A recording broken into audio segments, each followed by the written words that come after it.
The collection of art and poetry lovers in this room is extraordinary, and the collection of art and poetry makers in this room is beyond extraordinary. There's too much to say about every poet and artist in this room, so I'm just going to give you a quick overview of the contributors that we have here in this room. I'm kind of speechless, and anybody who knows me knows I get so excited I get pretty shaky, so I apologize for that. So I'll see if I can drop into this. So Lightning Strikes 2 features 22 pairings of poets and visual artists. The 44 contributors are distinguished by their exceptional talent and often world-renowned reputations. This diverse group includes visual artists, writers, actors, curators, musicians, editors, a Buddhist priest, and the chief attorney of the San Francisco Public Defender's Office. It's an interesting mix, right? But they've received impressive recognition for their creative efforts, not to mention the endless exhibits and museum shows and efforts that it goes into make visual art. They've received Pulitzer Prizes, induction into the Rock and Roll Hall of Fame, a Golden Globe, Grammy Awards, Fulbright U.S. Scholar Awards, Guggenheim Fellowships, a MacArthur Genius Grant, numerous Pollock Krasner grants, many exhibitions and residencies, roles as New York State, San Francisco, and U.S. Poet Laureates, membership to the Academy of Arts and Letters, Pushcart Prizes, National Book Awards, Pew Fellowships, and a national medal given by Barack Obama. That's who's here today, and on these walls.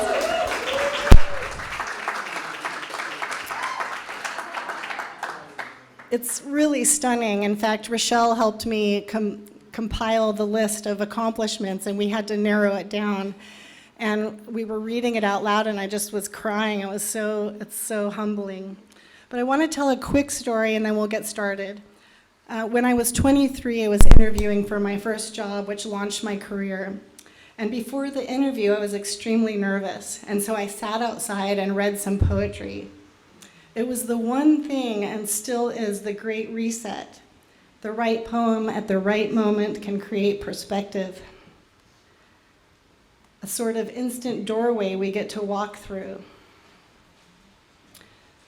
The idea to follow the path of work in a gallery and supporting artists came on quickly. And once I started, there's been no looking back. And for some reason, poetry and painting have always been together in my mind. I feel very tender towards this Lightning Strikes project.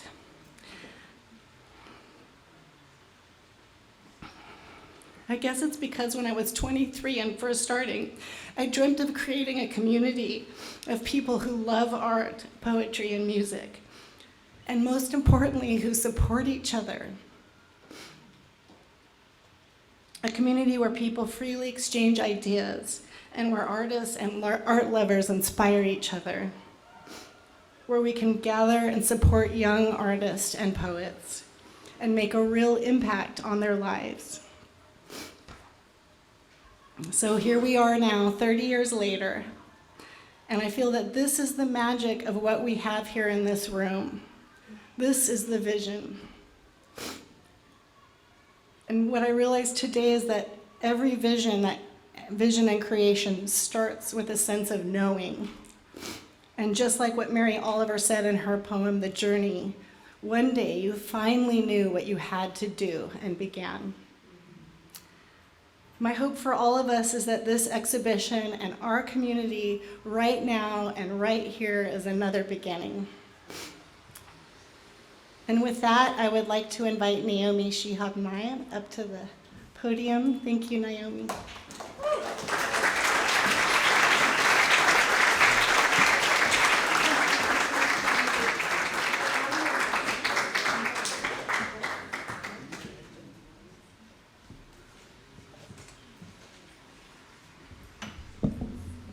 Thank you. I only met Lisa today for the first time. Lisa, I love you. I love your initiative.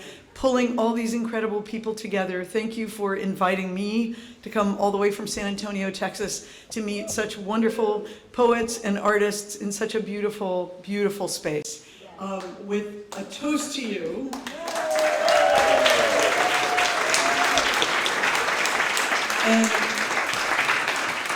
And your dream, and a toast to all the creative, wonderful people here, and a toast to the city of San Francisco in the rain, and a toast to Nancy Pelosi, and also a toast to all friends and readers of poetry. I love what you said, the Great Reset. That's been so true for all of us, especially these recent years. Thank you for that, and also a toast to the birthday of Tom Waits today, the voice that has girded my entire life. So, to everybody.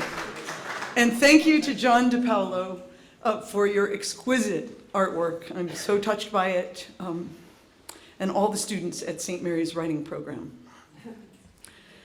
So much happiness for Michael. It is difficult to know what to do with so much happiness. With sadness, there is something to rub against, a wound to tend with lotion and cloth. When the world falls in around you, you have pieces to pick up, something to hold in your hands like ticket stubs or change. But happiness floats. It doesn't need you to hold it down. It doesn't need anything. Happiness lands on the roof of the next house singing and disappears when it wants to. You are happy either way. Even the fact that you once lived in a peaceful treehouse and now live over a quarry of noise and dust cannot make you unhappy. Everything has a life of its own. It too could wake up filled with possibilities of coffee cake and ripe peaches, and love even the floor which needs to be swept, the soiled linens and scratched records. Since there is no place large enough to contain so much happiness, you shrug, you raise your hands, and it flows out of you into everything you touch. You are not responsible. You take no credit, as the night sky takes no credit for the moon, but continues to hold it and share it, and in that way be known. Thank you.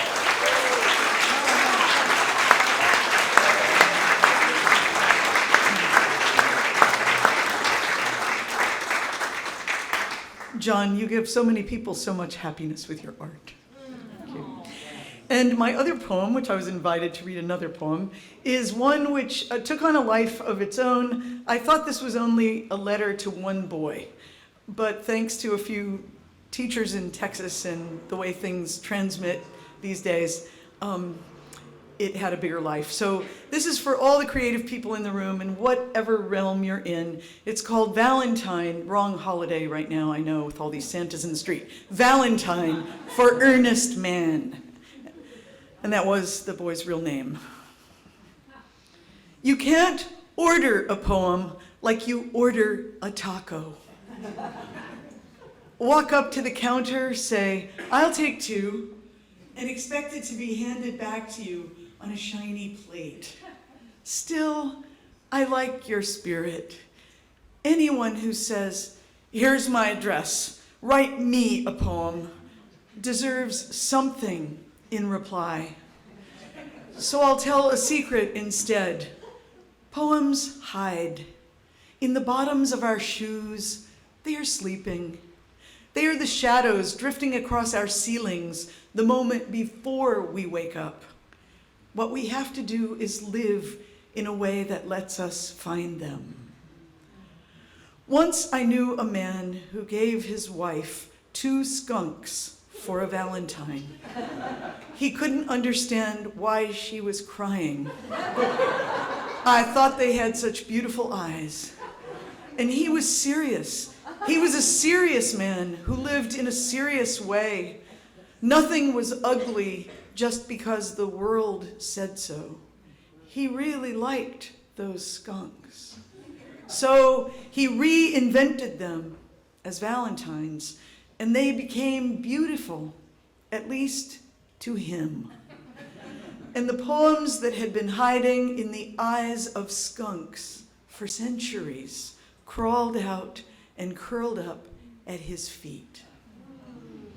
Maybe if we reinvent whatever our lives give us, we find poems. Check your garage. The odd sock in your drawer. The person you almost like, but not quite. And let me know. Thank you.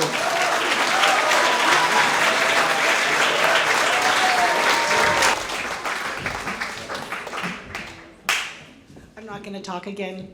Dean Rader. Where is he? There he is.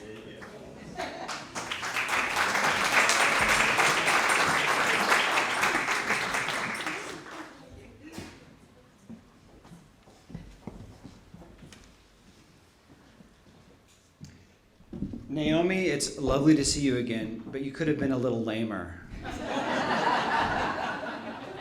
Come on, man. How good was that?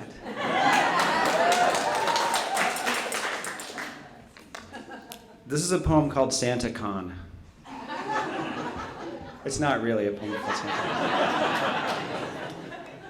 Con. I want to begin by acknowledging the amazing artist Robert Kingston back in the back.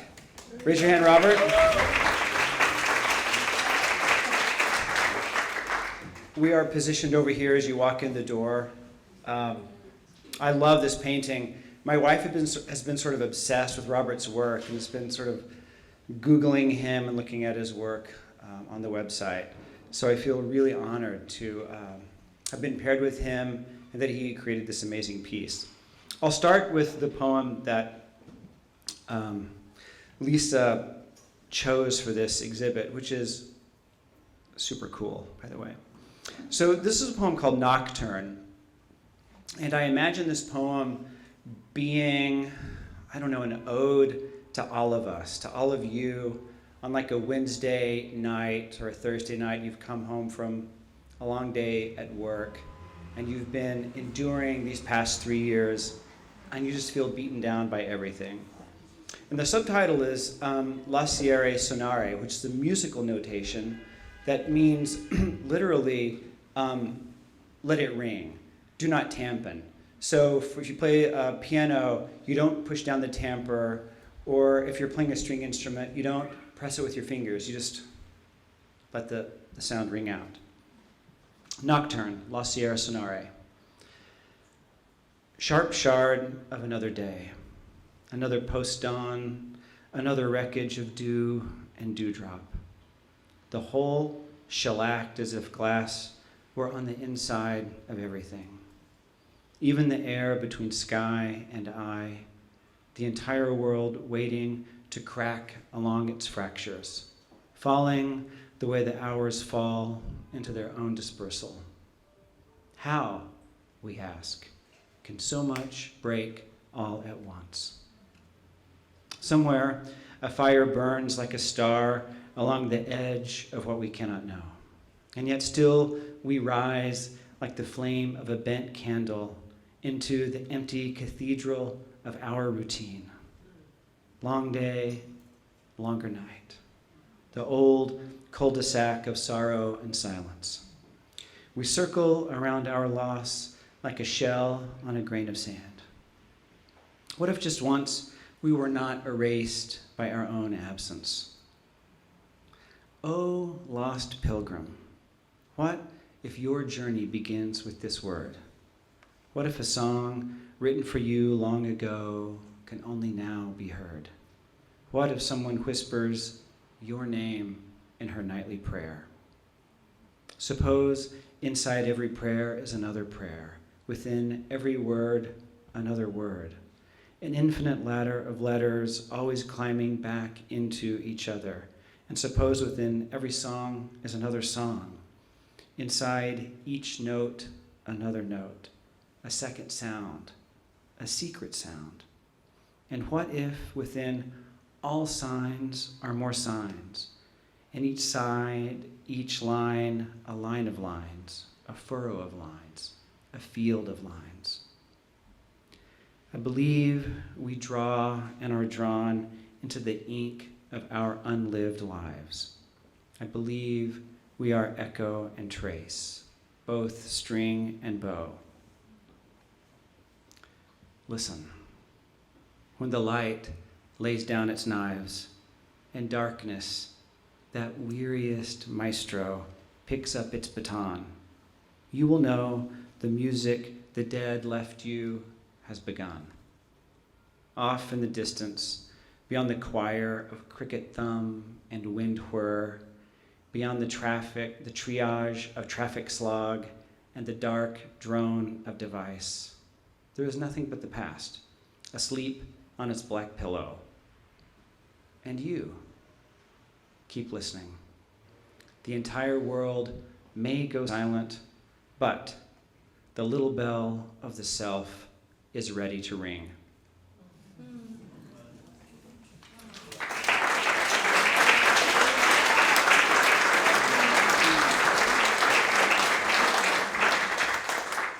Thank you.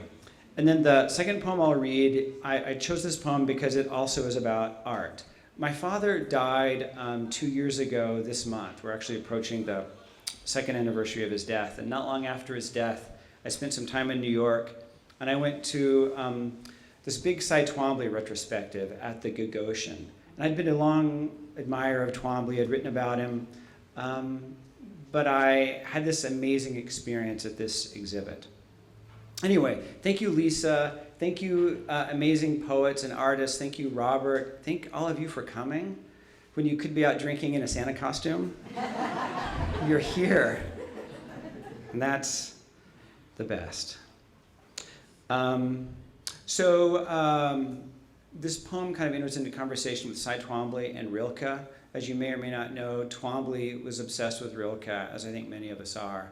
And not only did a series of Orpheus paintings, but wrote some lines from Rilke into many of his paintings. And this is more or less true.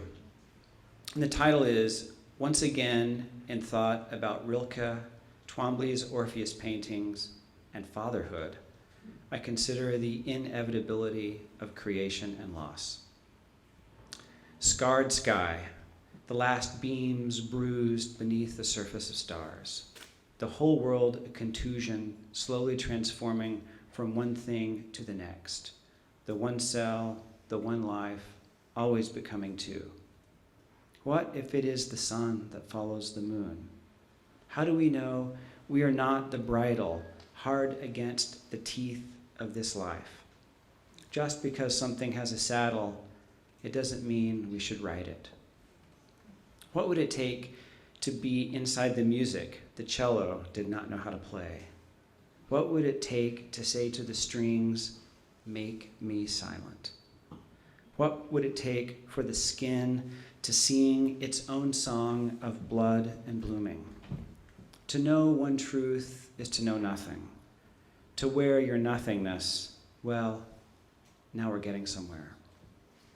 I once believed I could be lifted by language out of language. I once believed the horse hooves in the distance was the ocean telling the rocks about water. I once believed loss would thread my mind's needle like a blind seamstress. But that was a long time ago. Now, I understand that time is nothing more than pure duration, and that the mind is a field of herons who have lost their way. Even so, I will let the entire lie down in my body's blue light in hope that something will start to heal. Thank you.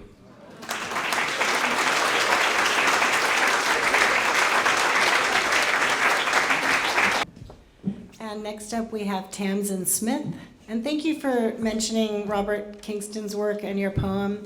It's really hard because we can't see all of the work, but Tamsin's poem was paired with Dana Mattis's painting that looks like it's made out of clay, and it is in the other room. So Tamsin, there you go.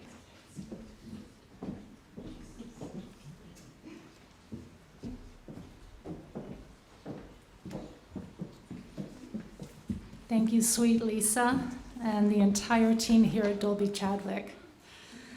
And thank you to Dana Mattis, whose vibrations I can feel even through the wall, for your beautiful painting.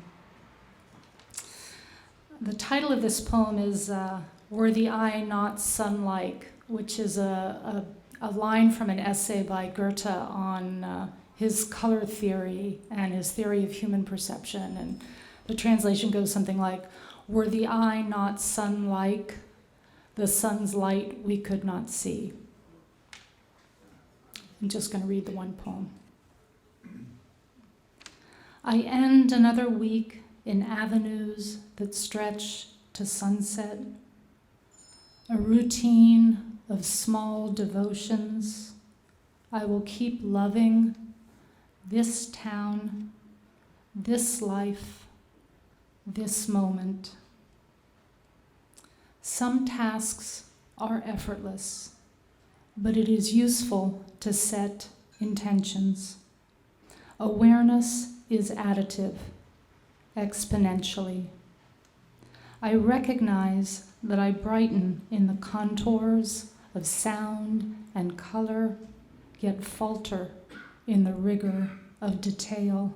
I'll say, here is a spiraling cloud. The journey to arrive will not be described. You are dropped in. I will whisper, unmakeable. Will you go? The repetition of a word like deeper can cause an instinctive rush. The tongue is a tuning fork. Beneath the skin, conductivity. These are things you know because your earth body is electric. How to bend at the knees and open your chest. That the shoulder closest to the wave is everything. Fate being one muscle. You must get square with fear. Things your water body knows. We become what we lose. We must yield what we grow. The heart is a tide pool, high and low. Look from the shore to the flower, to the star, then back again. People mold people exponentially. My friend Ben married Anne 55 years ago. Theirs was a rare excitement. In Greece, we rode the ferry from Piraeus to Hydra together, her laughter an unsinkable sun. Johann Sebastian Bach composed 6 works for solo violin shortly after the death of his wife. His cryptic title, Say Solo, sounds like 6 solos, but translates as You Are Alone. His chaconne for D minor belongs to the final movement of the second partita. From within the lament of a descending chromatic bass begin the double stops. 2 strings played at once. The sound is not love, it is the memory of love. Stars carry their own memories, the light of past incandescence. We need stars in our eyes to see them. What we call shooting stars aren't stars at all, but the dustfall of meteors. Astral spindrift like the spray of a cresting wave. It is wise to practice ways of falling. Sometimes you need to use that shoulder to punch through and get clear. arch like a rainbow that is really a sphere, then go again. The world is a tide pool, shallow and rocky, in turns submerged and scorched, battered by wind and prevailing current. I think barnacles and starfish are very brave. We have things to learn from their liminal bodies. Thank you.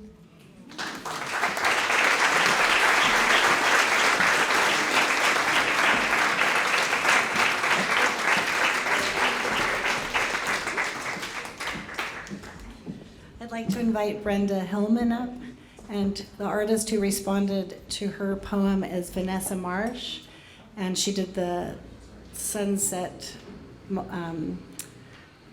pink sunset piece. That's a horrible description.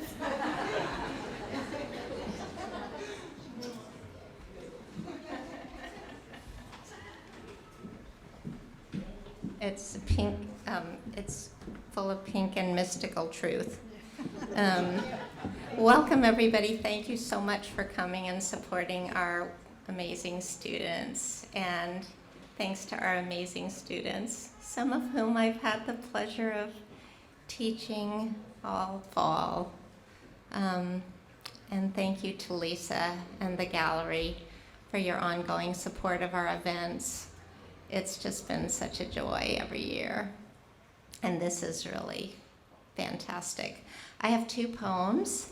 I thought I'd read a solstice poem.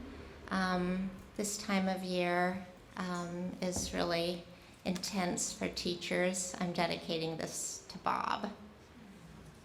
At the solstice, a yellow fragment. Our Lord of Literature visits my love. They've gone below. They've lost their way among the tablets of the dead.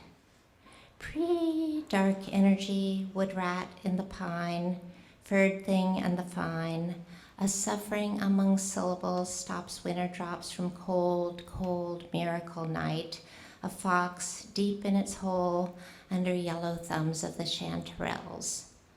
No, gold, gold thumbs, Goldman Sachs pays no tax. Baby goats in the pen, not blaming God, not blaming them. Alias, buried egg of the shallow helmet turtle, Actinemus marmorata. Alias, thanks for calling the White House comment line. For your life had stamina from a childhood among priests, and far in the night, beyond the human realm, a cry released the density of nature. Jane Purinton is here, and she described herself as an Episcopagan, and since then I have adopted that. I tell everyone I'm an Episcopagan. I have a sort of trance practice that a lot of my poetry comes out of. And thanks to so much to Vanessa for the amazing piece of art. So Lisa, the way the process works is that Lisa pairs the poets and the artists, and we're sort of thrilled with the surprise of seeing, oh, this amazing art has been paired. So I sent her some possibilities, and she chose this one. It was in Poetry Magazine on their website. A feeling right before the feeling. At sunrise, the deer eat pieces of the quiet. They eat spaces between the quiet and the sounds, and the numbers on the calendar lie flat in their boxes. They leak through the tiny holes in the minutes, evenly so evenly, an active sense before the sense was made. There now, opposite to set down, they agreed upon the shape of the obvious drawn by an earlier enchantment before the new anxiety set in. The workers are safe, the terror stilled for an hour, a lover's outline dreamed or imagined before you read the one-page book again. What was that book? It had no copyright.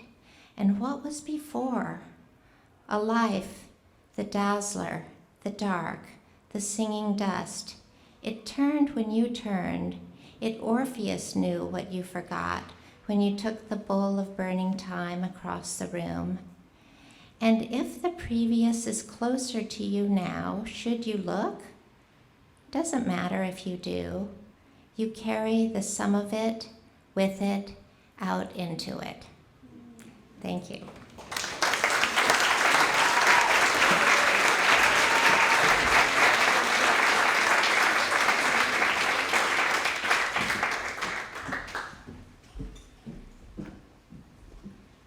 So we're gonna just have a little palate cleanser, quick music with our wonderful Alex Kelly. And there's several.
So for you who haven't experienced that before, Alex is looping the sounds on his cello. So you can, he's been an incredible collaborator and great friend, and we're so lucky to have you here, Alex. Thank you, that was beautiful. So next I would like to invite Jane Hirschfield up to the podium, please. And this piece by Catherine Soulon-Mann was made in response to her poem.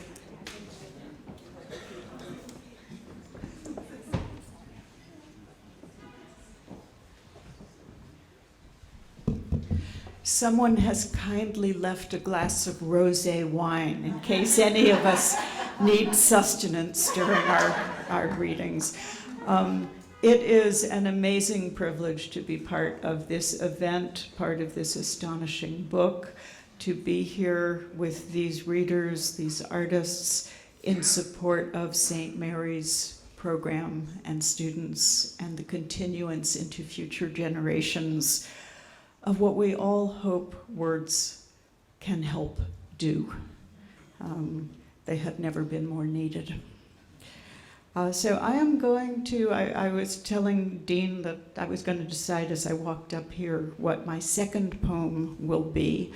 And so the second of the two poems is the one I will start with. It is, I think, the darkest poem I have ever written. I have been, in recent years, more and more engaged in my poems with the crisis of the biosphere and the crises of our social compact together. It is a poem. I rarely work in form. This is a form many of you will probably recognize, which none of us knows quite how to pronounce correctly, the Ghazal. And it's an Urdu form. In the American Ghazal, as I like to call it, two poems written in long-line couplets that bear some relationship but don't necessarily flow one to the next. In the proper Urdu Ghazal, there is a meter, there are rules, and the major quality that we hear in translation is there is a repeating word. And this Ghazal is halfway between an American Ghazal and the Persian Urdu Ghazal. It takes its title, we've been hearing some poems with references to music. This one takes its title from Messiaen's extraordinary quartet for the end of time. This is Ghazal for the end of time. Break anything, a window, a pie crust, a glacier, it will break open. A voice cannot speak, cannot sing, without lips, teeth, lamina propria coming open. Some breakage can barely be named, hardly be spoken. Rains stopped, roof said. Fires, forests, cities, cellars peeled open. Tears stopped, ice said. An unhearable music fell instead from them. A clarinet stripped of its breathing, the cello abandoned. The violin grieving, a hand too long empty, held open. The imperial piano, its 89th, 90th, 91st strings, unsummoned, unwoken. Watching, listening, was like that, the low, wordless humming of being unwoven. Fish vanished, bees vanished, bats whitened, Arctic ice opened. Hands wanted more time. Hands thought we had time, spending time's rivers, its meadows, its mountains, its instruments tuning their silence, its deep mantle broken. Earth stumbled within and outside us. Orca, thistle, kestrel withheld their instruction. Rock said, burning ones, pry your own blindness open. Death said, now I too am orphan. So that might explain why a person, thank you for not clapping. This is not a clapper.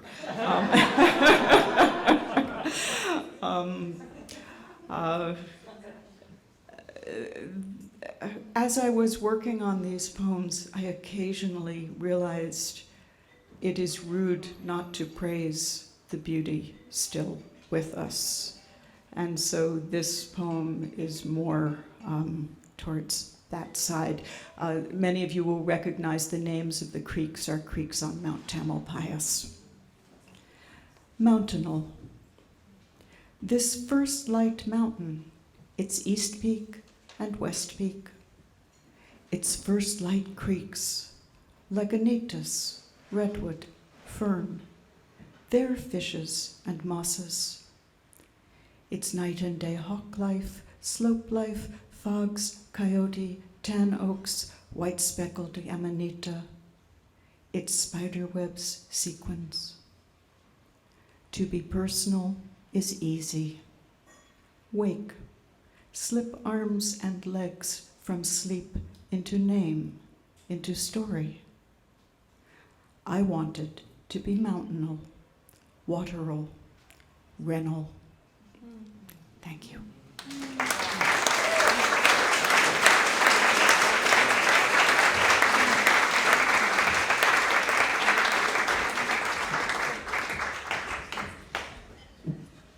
And next up we have Sarah Momolo.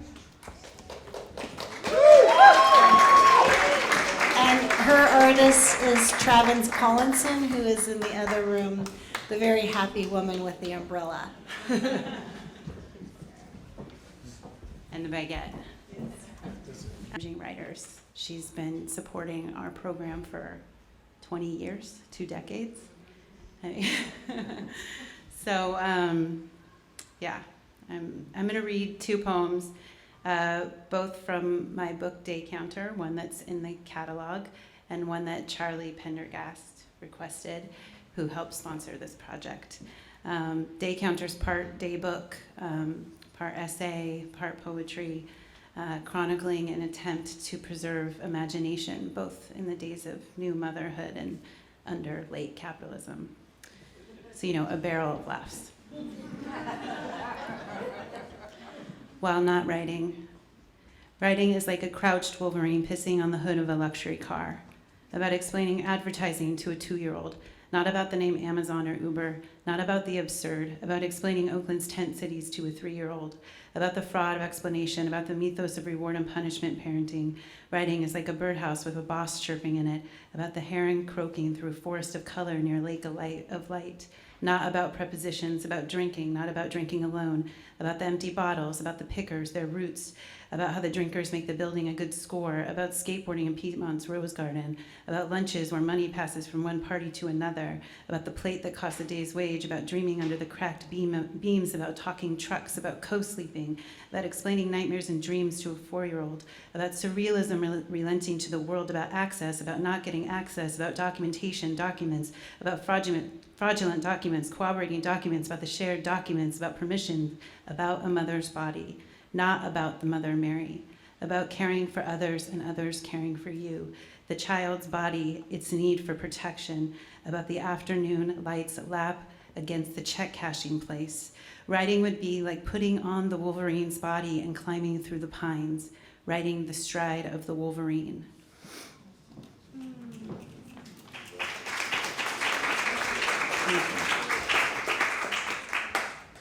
9 months, 3 weeks, and 2 days, dawning.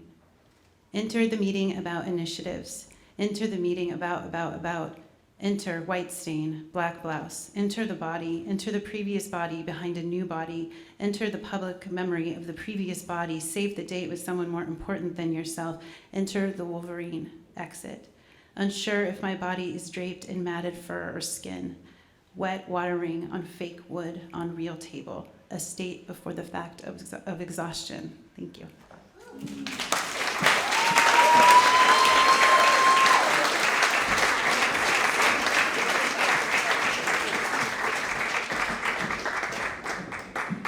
That's the first time I've heard you read your poem, Sarah. That was awesome. I love that. Thank you.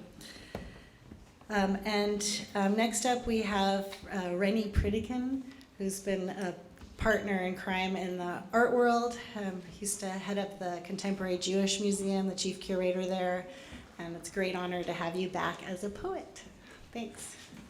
And Renny was paired with Maria Porges, who created a construction in the other room, and they're little stories within themselves. And the story that goes along with that, of course, is Renny's poem.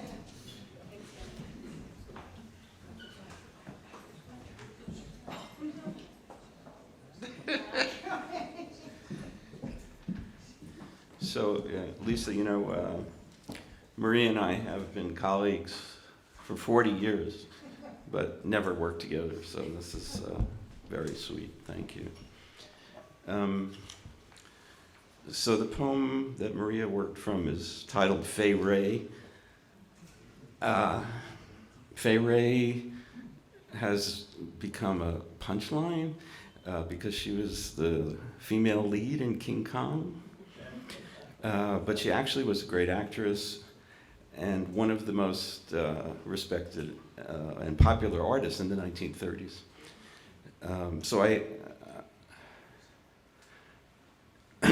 The poem is a mashup of the titles of most of her movies.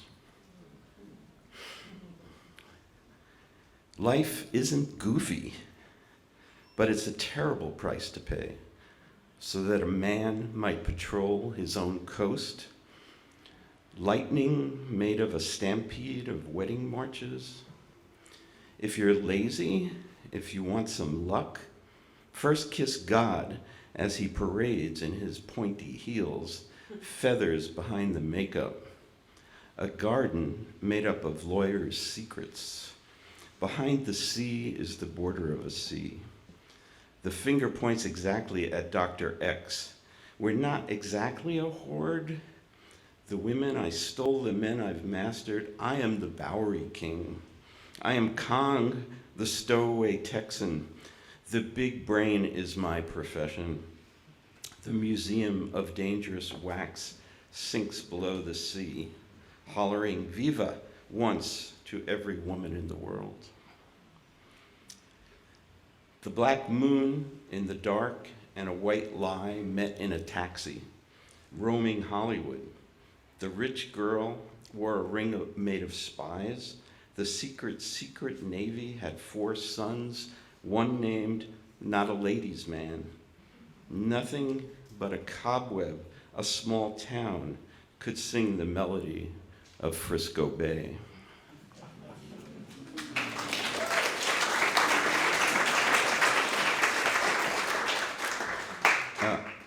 Thank you. The second poem I've never read before. It's brand new. It's a very, very short part of a book-length poem I'm working on as I'm doing a residency at the Prelinger Library. Some of you may know the Prelinger Library. It's a South of Market vestige of the San Francisco many of us remember for its art, poetry, bohemianism, and social action. And the days when we all thought that was all the same thing. So it's a very eccentric place. And when I became resident there, I looked around and I discovered that someone had donated every TV guide ever published. So in the same way that I used film titles in the previous set of book, actually, this book-length poem I'm working on is all taken from the little blurbs in TV guides from the 1956. So I'm going to read the beginning of the poem. It's called Western, in which the author attempts jingles and discovers gold.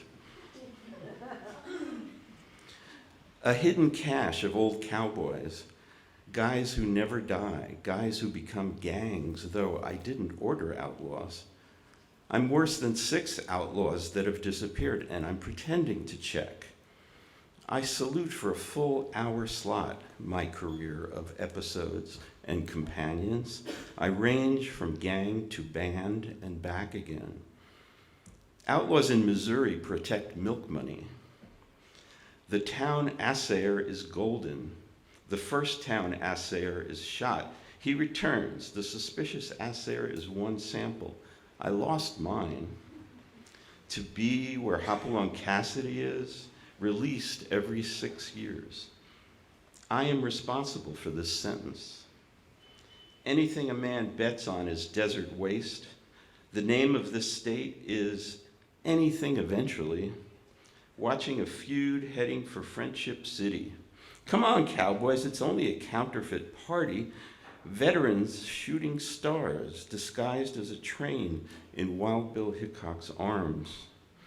A widow falls in. She's struggling. She's helping them steal her savings.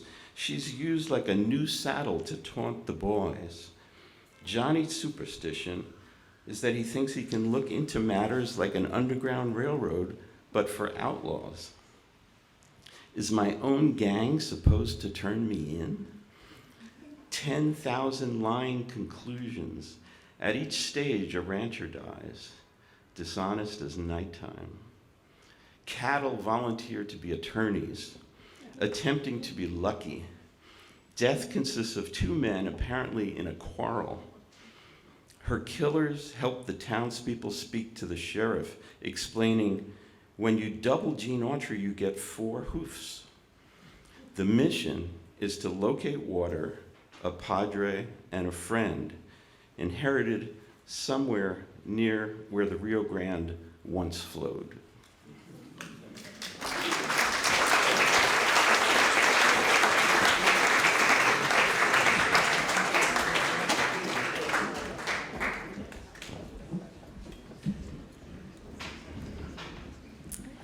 And next up, we have Robert Haas, who is paired with Edwige Fouvray.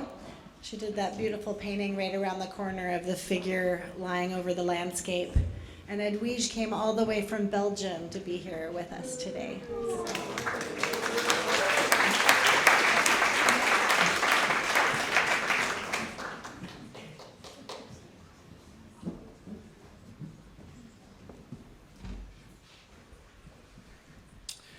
So this is pretty thrilling. Go straight from your imagination to these young writers who are going to keep us awake for the next generation. It's a great gift all of you gave to us by being here. So I'll read this poem that goes with Edwige's painting second. The first poem is called Politics. So how do you go about sleeping, thinking of the children without their parents living in filth in the border camps, and waking, thinking about them? In the bad lip sync of the dubbed video of Costa Gravis' Z, you stop being driven crazy only when Yves Montand is killed, and Irene Papas, who plays his wife, stops talking. A man who lives in a country run by a military junta walks across the square to give a speech against the junta. The generals can't kill him themselves. There is the question of NATO, of US foreign aid. This was years before the Saudi prince sent a squad of murderers and a surgeon to torture and kill the journalist he didn't like and dismember his body and pack it in suitcases and bring it to him. Here, 4 thugs drive up in a comically small white car and turn into the square. The white Citroen, or whatever it is fate. 2 men surge from the car with bats and crush the skull of the man walking across the square, and in the ensuing panic in the crowd with police collusion, they return to the car and drive off, as if they were never there. Here we leave politics behind. His wife was a beautiful, ravaged face, receives the news in her hotel room. She sits in the dark for a long time with no expression on her face. The camera's turning. Finally, she gets up, goes to the bathroom, turns on the faucet, splashes water on her cheeks, her eyes, and then, still without expression, pauses, turns the water off, and reaches for his aftershave.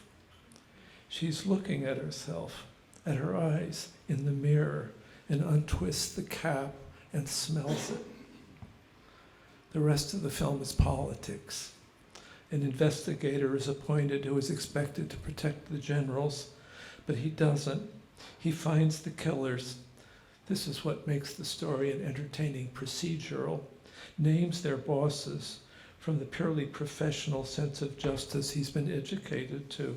So the generals kill him as well and bury the story, and the audience of middle-class urban intellectuals like us who watch things like Costa Graves films are left with an aching hunger for justice and the memory of a beautiful woman before a mirror. Those children in the camps, there are about 1,000 of them. Their one home was their parents' bodies. Here is the brutality of the world. Mostly it's grasping for power, hanging on to power.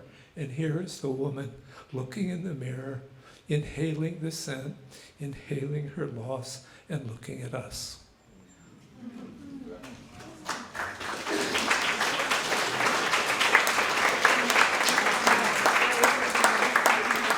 So the other poem, Edwise's painting is beautiful, and it's thick with paint, and it made me think about a story. There's an anecdote about some aristocrat who came to, wanted to meet Rembrandt, and came to his studio, and they went in and said, "The Countess is here, would you please?" And this guy came out who's kind of short and fat and covered with paint on his beard and paint on his mustache, on his hands and all his clothes, and said, "Yeah." Anyway, look at that painting. So this is called Cymbeline, and I should say that Alex asked me, because he's going to next do another piece, what the mood of my poem was. And so you choose what the mood, anyway, I saw sadness, happiness, wonder, somewhere in there. It's called Cymbeline. Everything we do is explaining the sunrise. Dying explains it. Making love explains it. The last plays of Shakespeare explain it. We're all just as ignorant as at the beginning. We make Stonehenge over and over, thinking it will do some good to know when, or at least where, flame fissuring up between two stones. It lifts us as desire arches the body. Up, it carries us up and over. And no one knows why or when it will stop. So everything we do is explaining the sunrise. Thank you.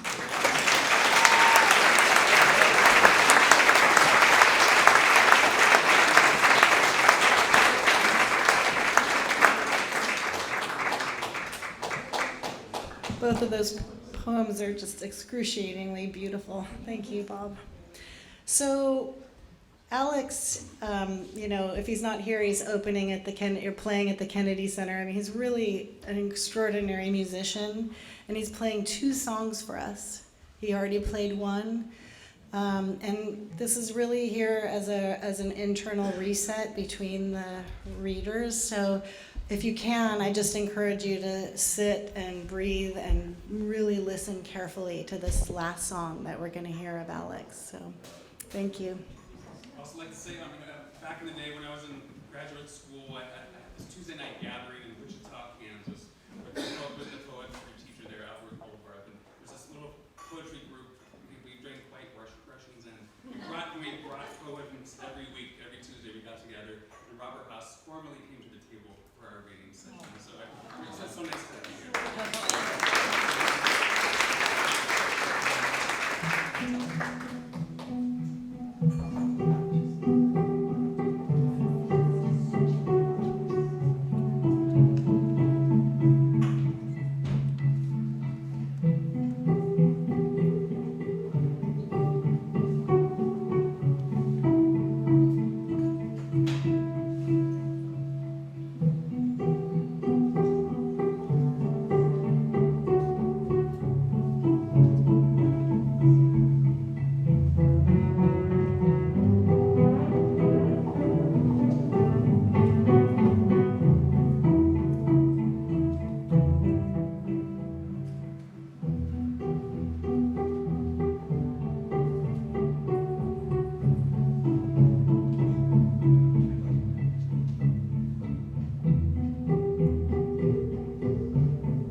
So that was Alex's composition, and also another starving artist, like all of us poets and artists in the room. And so if you ever need somebody to come and play at your event, please talk to him. He's fabulous.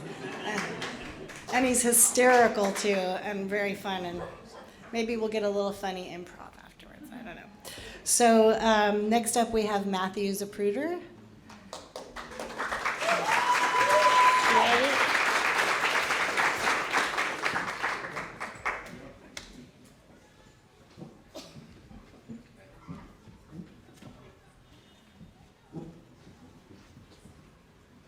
There should be a German word for that amount of time between being introduced and when you get up.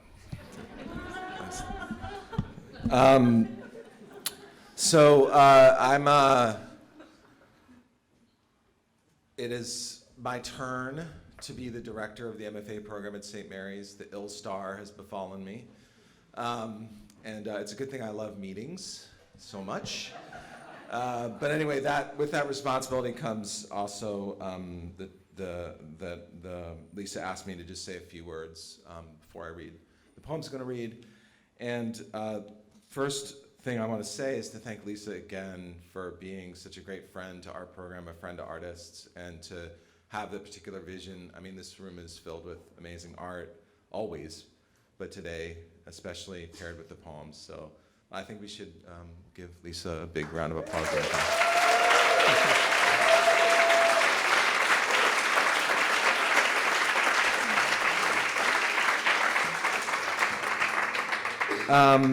I also want to thank Charlie Pendergrass, who couldn't be here today, for also being a big, and we also have in this room some really loyal and wonderful supporters of our program who've been just great allies and have supported the young poets and other writers of our program. And I want to thank the staff of St. Mary's too, and our students who are here helping out. Say hi to them. And I definitely want to thank the poets and artists, those who are here and those who are not. What a fantastic reading. I'm just honored to be even part of it. Every time I look up, I see a poet whose work I really love, and it's very awkward. But most of all, I want to thank you all for being here, having made it here through the rain. All the money from this event is going to our scholarship fund, and the scholarship fund supports young writers who are studying, struggling, learning to be creative artists, which is always a difficult thing to do, but especially in this time, economic time, other time in other ways here is just I think this word brave is overused, but I really do think it is a brave act, and I admire them every day. And you all, just by being here, are doing something that is meaningful and will resonate throughout a long time to come. So thank you for being here. And I also want to acknowledge that Jim Donahue, who's the president of St. Mary's College, is here, so thank you for being here. So.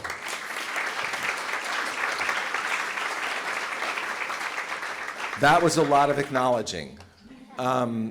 So I'm going to read two poems, and the first one is the one that the artist made her beautiful work out of. Sorry? Yes, Elizabeth Fox. And so the poem has kind of a fancy title. It's called Penultimate Poem, which is symbolic and very meaningful and everything. But it's also, I'll tell you a secret, which is that every once in a while I teach up at the Community of Writers at Squaw Valley. And at that place where we teach, where Bob and Brenda and others teach, everybody writes one new poem a day, and that includes the faculty. And so that's 5 poems, and this was the penultimate poem I wrote. 6, 7, or whatever. It was a lot. But this was, I was wishing it were 5, but it's actually more. But so this was the second to last one, the penultimate one I wrote. So that's why it's called Penultimate Poem. Penultimate Poem. Let us walk one more time very slowly to the famous meadow whose name eludes us. From there we can see the ghost ship sail off the lake and into the clouds. Let's speculate on where it has gone and touch the glass thought animals and talk about the machine that makes nothing matter so totally it will never be different. Our lives have already changed. And now we all have to go back into the city and combine pleasurably, or at least well, with the day. We will walk beneath the huge blue, gorgeous corporate windows and know they are glass cases, the figurines inside them so carefully painted they are almost completely alive, like our parents under the earth. Their low voices in the kitchen say they didn't mean anything by it. And now, like great dead poets, they understand us. Just one more thing. No matter how long it seems it has been gone, this feeling everything you touch with your mind so beautifully together belongs will keep falling up into your life like airplanes rise into the miraculous, unremarkable sky over the harbor and its great ships taking their names out to sea. This next poem is the title poem of this new book. It's called Father's Day, and it's a time of content warnings, so this poem contains a reference to what I'll call a consensual, desultory marital sex act. So be warned. Father's Day. Yesterday we walked down to the park, the worn one our dear city tries to maintain, next to the library. A flash of terror. My kid ran through people playing soccer to the swings. I talked to some dads, nice business guys, with the usual deep sorrow wells I recognize from the mirror. Their eyes were wild. We're all waiting with dread for Father's Day. We don't deserve a little brunch followed by a sleepy blowjob. We all know merely to survive this totally survivable life is not enough. What good will it do? We must not think this is some dream. The children sleeping alone in some detention center don't need our brilliant sincerity. It's not enough to give some money, make some calls. They are not ours, but they are. We are the first new fathers. Ours failed where we cannot. Stop waiting. There are no others. Okay, thank you.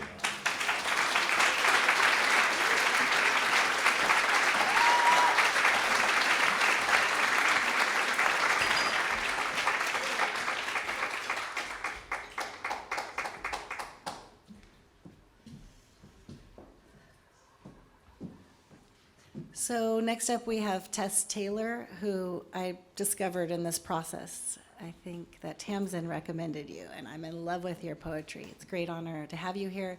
And Anne Gale, who is not here with us, did the beautiful little portrait in response.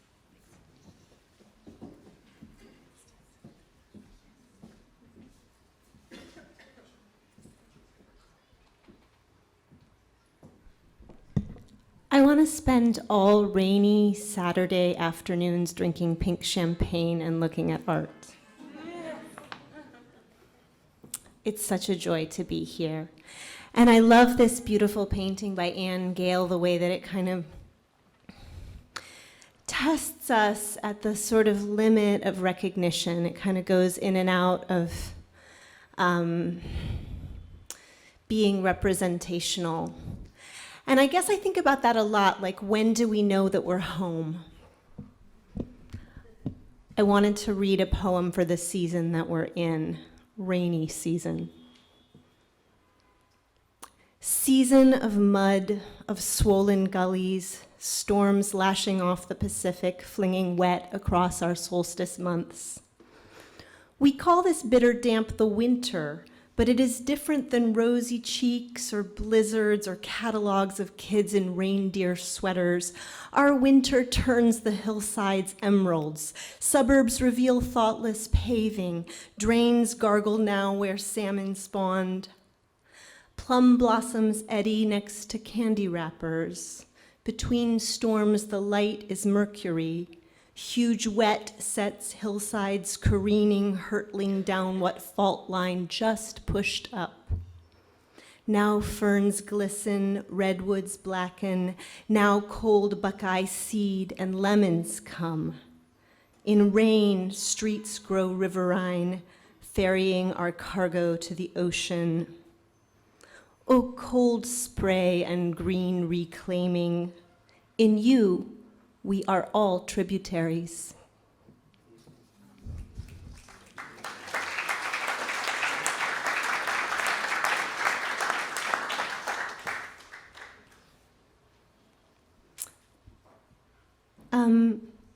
The content warning of this is just that it's like a suburban home in the 1980s, and if that freaks you out, you know. Song with shag rug and wood paneling. My parents renovated that old home. It is clean as a lobotomy. The cracked linoleums erased, new hardwood floors are gleaming. Gone are gold shag rugs, the shade of California August, on which I lay beneath the dust motes, studying the drift of genome, species, phyla.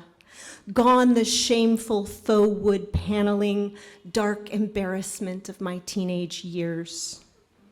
They've added a back door to the kitchen where night after night I fought with my mother, I who spent a decade sending hatred toward a glittering asbestos ceiling, have only a distant dump to hate and the settling of old carcinogens. My ancient vehemence is confounded by brightly lit new silence, by emptiness beneath the open vaulting. Thank you.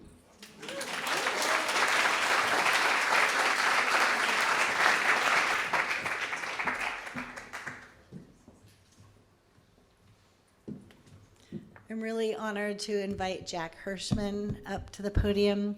And just one quick call out. Next Friday, we'll be celebrating his 86th birthday. And he'll be reading from his next Arcanes book, which is 1,000 pages, the third of the Arcanes. So if you want to come, you're all invited, 6 o'clock, it's free. Yeah.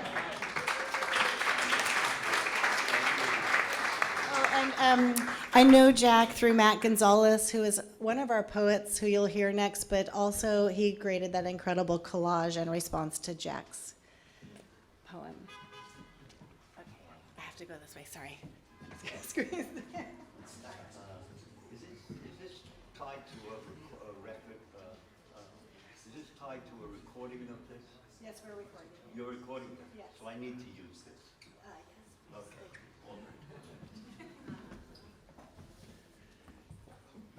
I'll read, hi folks, I'll read first the poem that goes with Maddie's lovely work.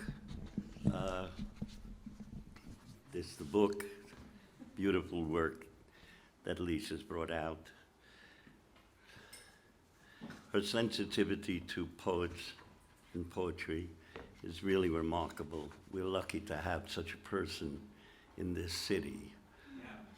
Really.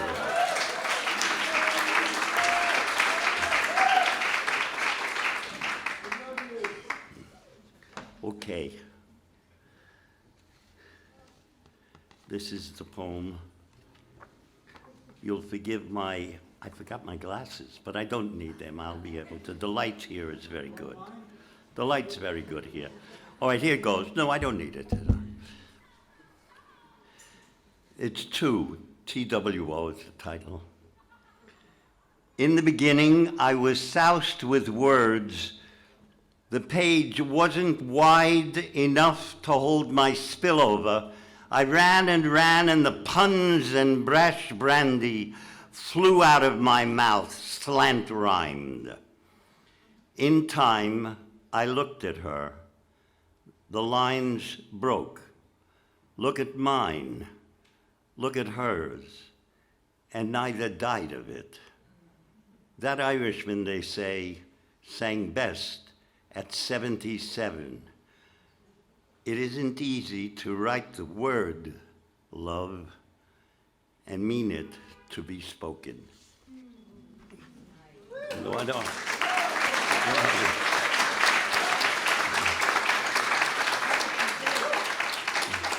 Now for those, I'll read this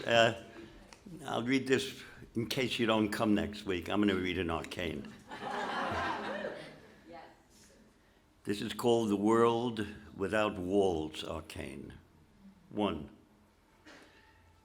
Let's start with the monstrosity of insensitivity that's already taken hundreds, if not thousands, of children from their loving parents to satisfy a bigoted base whose heads belong in toilet bowls, and whose narrowness of mind and inherent violence are the root that long ago migrated to Mexico and Guatemala and El Salvador, grew the poison ivy that tempts the poor to want to pluck it, worked for the money because there's simply none where they live, and gangs like in the cellars of New York are everywhere, frightening the kids and abuelos and abuelas too.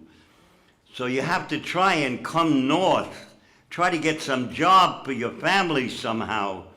And even if they won't let you in, make a run for it and stay and say nothing. Just work the fields or deliver on some street and pray all the time. Pray, too. And then there's that wailing one that so needs to be collapsed so that Israelis and Palestinians can embrace each other as a single congregation and put Holocaust and Nakba together as a vow of never letting either happen again. And though that's not the main target in my sight, mine's another wall, the wall of the street, the one that's made of the bricks slammed into the faces of my brother and sister so that they bleed from exploitation. Yes, the walled street with its ringing bells of death, its applause of ghastly and ghostly trumpery, lies of billionaire mendacity, the death that fills you up, sticks its finger in your hole, belongs to money, honey, that's out for your soul, wants you belonging to the schlong of your shut up and suck, wants you fucked completely, ring, rang, rung up the scale of how much? The deal of howdy doody, I'm a bum, and you're the street of Wall, the Wall Street, where I put a gun in your hand. Go, kill yourself.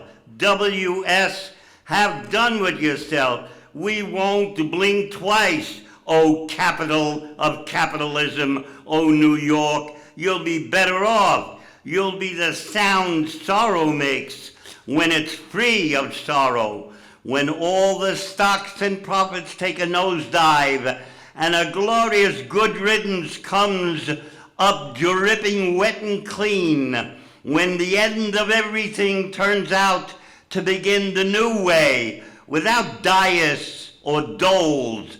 So come on, bro. Let me put my arm around your shoulder. Come here, sister. Let me hold you around your waist.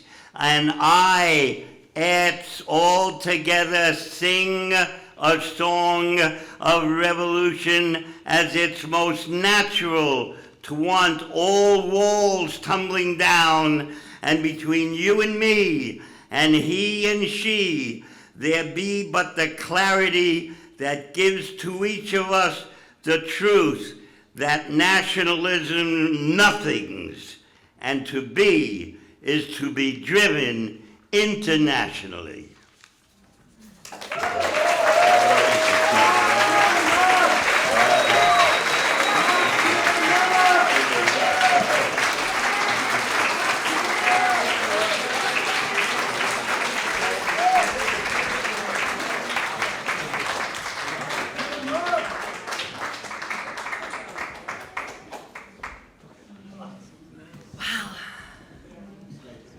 Can you guys feel your blood pulsing now? Next, I'd like to invite Matt Gonzalez, who I'm so lucky to represent as an artist and dear friend and wonderful poet, Renaissance man, Matt Gonzalez.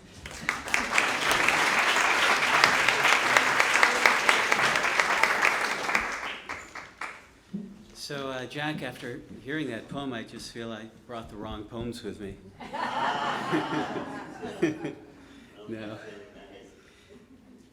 No, I'm teasing. I am quite honored to be here on the program. Thank you, Lisa, for all you do.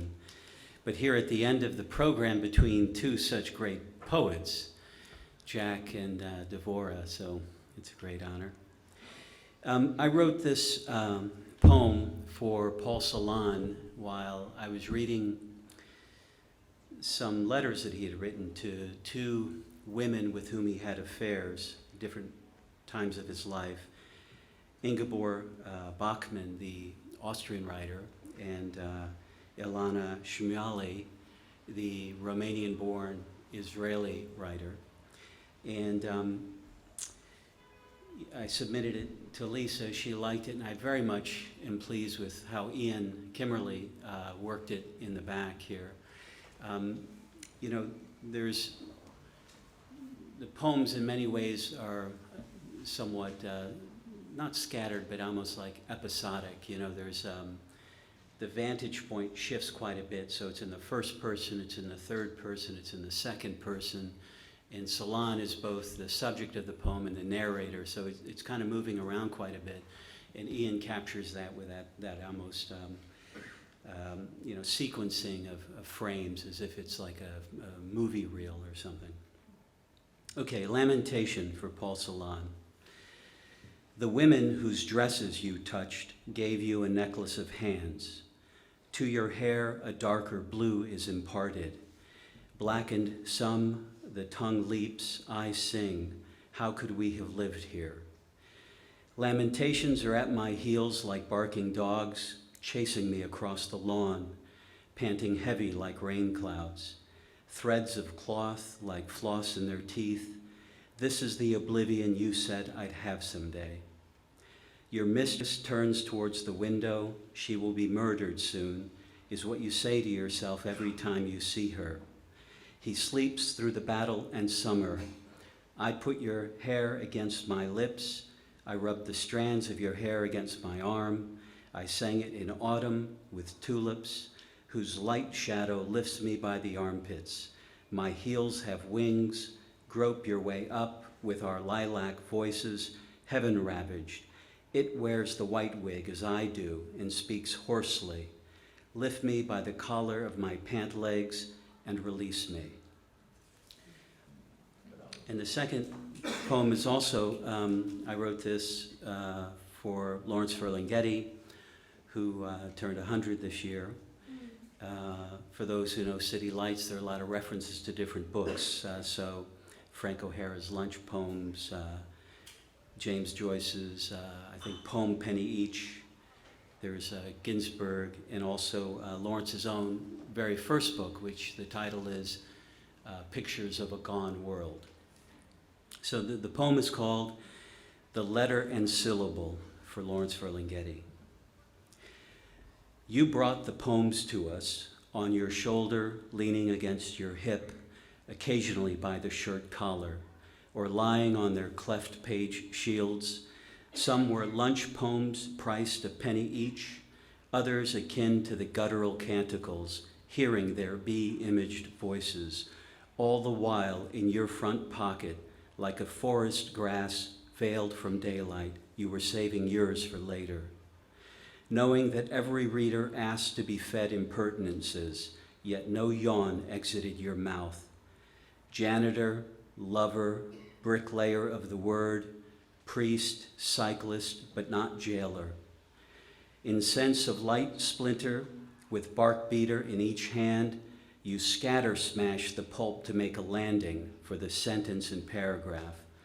Image and copy, soul occurred, codices filled with mouthfuls of silent narrative, then as now, sister to the inmostly hurled, some of those names didn't go away. Ashes charred and scattered for most, the cranium hammered. You and a couple of other kids, gray now, a life of blossom humor and autumn protest well spent. The gone world behind and in front of you, let go of the glance wind. Let your lip find the word once more. This life abhors those who squander the letter and syllable. Thank you.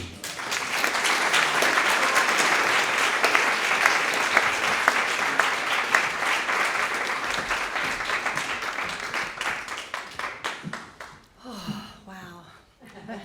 So we have one more poet, and just an incredibly wonderful honor to have you here, Devorah.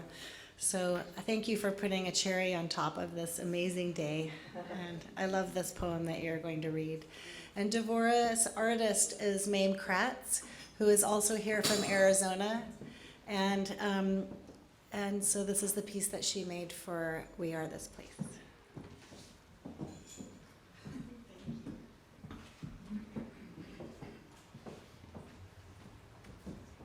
Okay, I have two poems. I'm going to read the We Are This Place last so that we open and close with the book that brought us all here in the project. Thank everybody for coming out. Thank you, Lisa, for doing this. When I was thinking of what I would do my second poem, and I decided that these times are so hard that whatever our fury or rage and injustice and all, I still think we need to move with and through love, which doesn't mean to be punks, okay?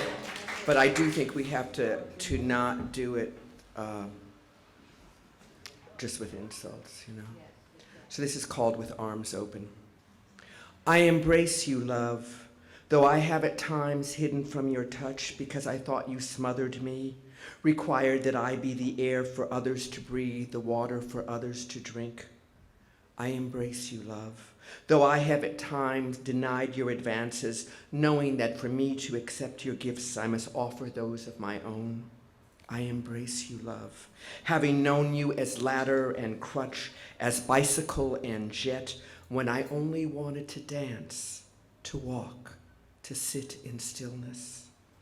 I embrace the dreams you send me and the tears that spill in moments when you crack open my heart to remind me how full it is of starshine and silk. I embrace you, love, who will not catch me when I fall, but instead advise me to swim in your surging waters. I embrace you, love, knowing, though you know no forgetting, and insist I continue to feed on your fruit of forever. Ever more powerful, you make me claim you as intimate companion.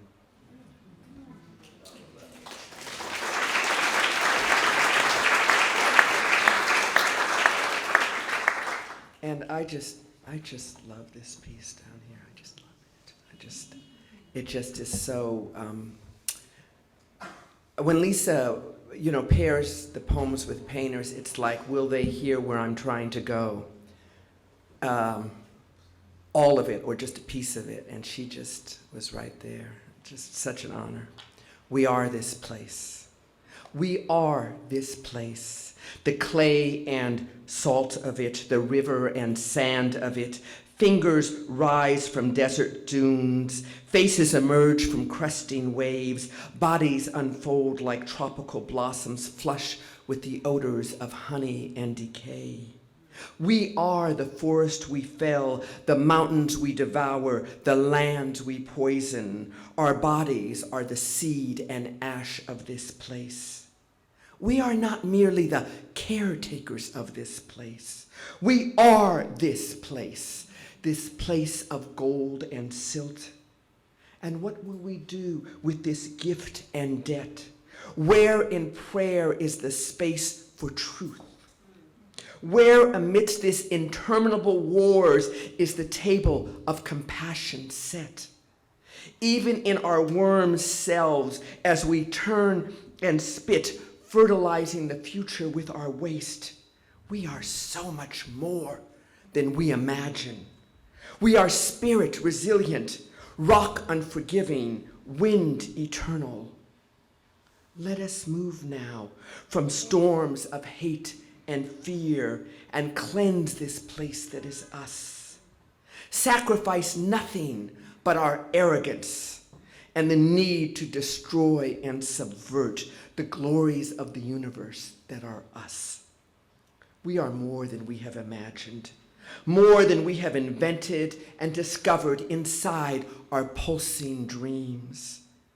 Sing with me of a better day when we learn this planet as ourselves, full of the freshness of a newborn's eyes. We are this place, shaping its tomorrows. We need to dream it well. I thank you.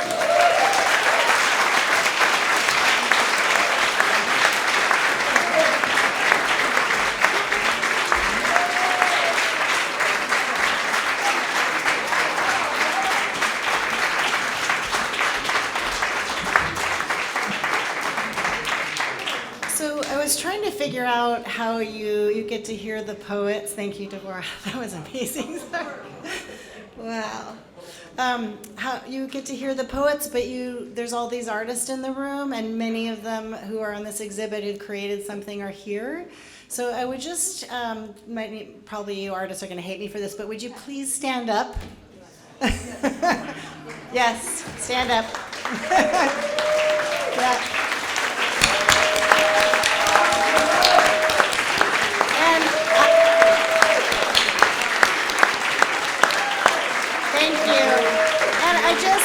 Can I just point out who is who? So this is Dana Mattis here. This is Lisa Russell, who came all the way from the East Coast. Alex Konevsky, who did this painting right here. He's here from New Hampshire.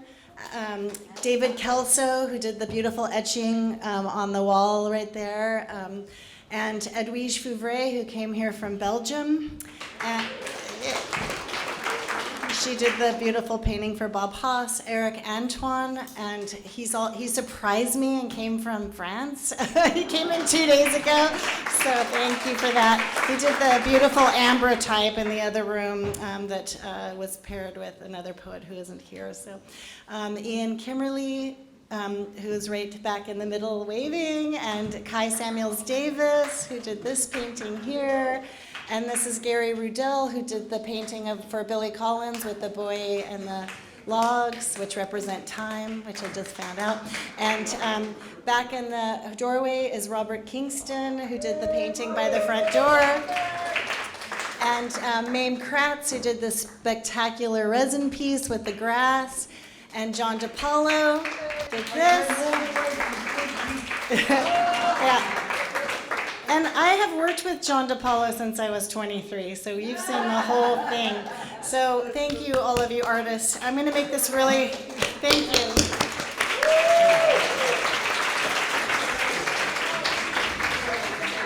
And I just want to thank the Dolby Chadwick Gallery team. You guys are awesome. Thanks for being by my side through all of this. And because we put better planning into it this time, I didn't text them at 4 a.m. like I did 4 years ago for the last one, which they were all trying to avoid. So thank you guys. And a special thank you to Ryan Graff. Ryan, where are you? He designed the book. Stand up, Ryan. Yeah. Woo! Which is gorgeous. I love it. And my partner Jürgen, who is right there, German guy, he wrote the foreword to the book. And lastly, to all of you who bought tickets, who support the artists, who support the poets, and to help raise funds for the scholarship program.